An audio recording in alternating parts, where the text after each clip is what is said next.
Good morning students, welcome to Gayatri Convent School Baran. Myself Sania Qureshi as your EVS teacher and this is class of EVS. तो students last video में हमने chapter number 4 start किया था। हमारा chapter complete नहीं हुआ है। हमने लास्ट वीडियो में चैप्टर नंबर 4 में पौधों के उपयोग के बारे में पढ़ा था। आज हम पढ़ने वाले हैं जंतुओं के उपयोग के बारे में कि जंतु हमारे क्या क्या उपयोग आते हैं। तो ये हम चैप्टर नंबर 4 में पढ़ेंगे। तो स्टूडेंट्स उससे पहले मैं आपको बता देती हूँ कि आपके 9 अगस्त से 14 अगस्त तक FA1 टेस्ट होने वाले हैं। आपको प्रिपरेशन बहुत अच्छे से करनी है। आपको आपके जो ग्रुप है क्लास 4 का उसमें आपको FA1 का सिलेबस सेंड कर दिया होगा। अगर नहीं किया है तो आप मैसेज कर दें ग्रुप पर। जो आपके ग्रुप का क्लास टीचर होंगे वो आपको FA1 का सिलेबस सेंड कर देंगे। उसके अकॉर्डिंग आपको पढ़ाई करनी है आपकी। ओके स्टूडेंट्स, तो 9 अगस्त से 14 अगस्त तक आपके FA1 टेस्ट होने वाले हैं। आपको अच्छे से प्रिपरेशन करनी है और नोटबुक भी कंप्लीट करना है। तो आइए अपनी बुक ओपन कीजिए और चैप्टर नंबर 4 निकालिए। ओके स्टूडेंट्स, तो स्टूडेंट्स देखिए हमने चैप्टर नंबर 4 निकाल लिया है। हमारे चैप्टर का नेम है पौधे और जीव जंतुओं के उपयोग। तो हमने पौधों के उपयोग के बारे में लास्ट वीडियोस में पढ़ लिया था। अब हम पढ़ेंगे आज से जंतुओं के उपयोग के बारे में। तो आइए स्टार्ट करते हैं। हम जंतुओं के उपयोग के बारे में पढ़ना स्टार्ट करते हैं। तो क्या लिख रहा है ये? इस संसार में बहुत से जीवित प्राणी हैं। इस संसार में क्या है? बहुत से जीवित प्राणी, जिनमें अनेक पौधे, मनुष्य तथा जंतु हैं। जीवित प्राणियों में कौन कौन आते हैं? पौधे, अनेक मनुष्य और अनेक जंतु। मतलब बहुत सारे पौधे, बहुत सारे मनुष्य, सारे पौधे और सारे जीव जंतु। जंतु हमारे निम्न प्रकार से काम आते हैं। तो जंतु हमारे क्या क्या किस तरीक़ों में काम आते हैं ये हम इस वीडियो में पढ़ेंगे। तो हमारा फर्स्ट है भोजन के रूप में।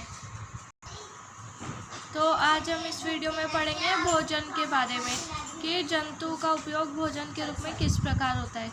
तो अनेक जंतु जैसे मछली, बकरा एवं मुर्गा आदि भोजन के रूप में प्रयोग किए जाते हैं। तो कैसे प्रयोग किए जाते हैं? जंतुओं को क्या करते हैं? लोग खाते हैं, मतलब भोजन के रूप में खाकर उनका उपयोग करते हैं, बकरा, मछली और मुर्गे को। ठीक है। अब नेक्स्ट उपयोग क्या है? सेकंड नेक्स्ट उपयोग है पशुओं का। गाय, भैंस एवं बकरी आदि से हमें पीने के लिए दूध प्राप्त होता है। दूध से मक्खन, घी तथा अनेक स्वादिष्ट मिठाइयाँ भी बनाई जाती है। तो नेक्स्ट उपयोग क्या है? दुधारू पशु, मतलब गाय, भैंस, बकरी आदि से हमें दूध प्राप्त होता है। तो इन जंतुओं का प्रयोग किस रूप में हुआ? दूध के रूप में इनका उपयोग हुआ। और दूध से क्या क्या बनता है? मक्खन, घी, अनेक स्वादिष्ट मिठाई, दही, ये सब दूध से बनता है। ठीक है। तो गाय, भैंस, बकरी ये सब दूध देते हैं। अब थर्ड पॉइंट क्या है? पशु किस उपयोग आते हैं? ऊन तथा रेशम वाले जंतु। ऐसे जंतु भी होते हैं जो हमें ऊन भी देते हैं और रेशम भी देते हैं। तो भेड़ के बाल ऊन के कपड़े बनाने के काम आते हैं। तो ये भेड़ है, इसके जो खाल है, जो बाल है, वो क्या काम आते हैं? ऊन के कपड़े बनाने के लिए। इनसे ऊन बनती है, फिर ऊन से कपड़े बनते हैं। तो ऊन के कपड़े बनाने में काम आती है भेड़ के बाल, जो ठंड से बचाते हैं। हम सर्दियों में क्या पहनते हैं? ऊन के स्वेटर, मोजे, ऊन का मफलर, ये सब पहनते हैं ना। तो ये भेड़ के बालों से बनता है। रेशम के कीड़े से प्राप्त रेशम से रेशमी कपड़े एवं साड़ियाँ आदि बनाई जाती है। तो जो ये रेशम के कीड़े हैं, ये देखो क्या लिख रहा है नीचे, रेशम के कीट, मतलब रेशम के कीड़े। इनसे क्या होता है? ये ना रेशम का धागा तैयार करते हैं। रेशम का धागा तैयार करते हैं तो रेशम के कपड़े बनते हैं। रेशम के धागे से रेशम के कपड़े बनते हैं और साड़ियाँ बनाई जाती है। तो जंतु हमारे ऊन देने के और रेशम देने के भी काम आते हैं। अब फोर्थ पॉइंट हमारा क्या है, पशुओं की खाल। अब पशुओं की खाल का उपयोग किस रूप में होता है, पशुओं की खाल का उपयोग चमड़े के रूप में किया जाता है। चमड़े के रूप में मतलब जो चमड़ा होता है वह किससे बनता है, पशुओं की खाल से, जिससे जूते, बेल्ट, टोपियाँ, थैले और दस्ताने आदि बनाए जाते हैं। तो चमड़े से क्या बनाया जाता है, जूते, बेल्ट, टोपियाँ, थैले और दस्ताने आदि। अब हम पढ़ेंगे सवारी तथा बोझा ढोने वाले पशु। तो हाथी, घोड़ा, ऊंट एवं गधा आदि सवारी तथा बोझा ढोने के काम आते हैं। तो जो हाथी, घोड़ा, ऊंट, गधा है वो क्या आते हैं, इनकी हम सवारी भी करते हैं और बोझा ढोने मतलब सामान इधर से उधर ले जाने में भी काम आते हैं।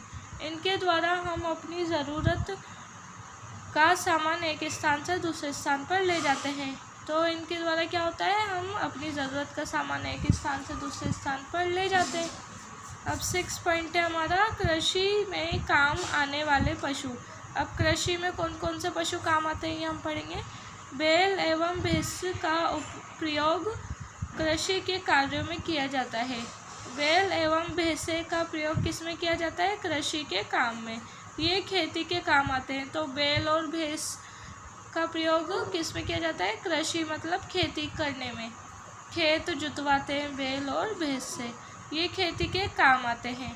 जैसे कौन सा काम, हल चलाना। जैसे देखो ये चित्र में ये बैल भी है और भैंस भी है, तो ये क्या कर रही है, हल चला रही है।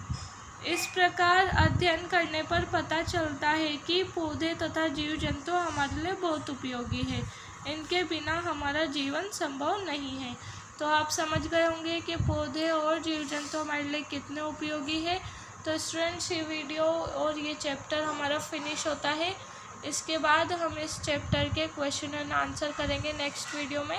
अगर इस चैप्टर में आपको कुछ समझ में नहीं आया हो तो आप मुझसे पूछ सकते हैं।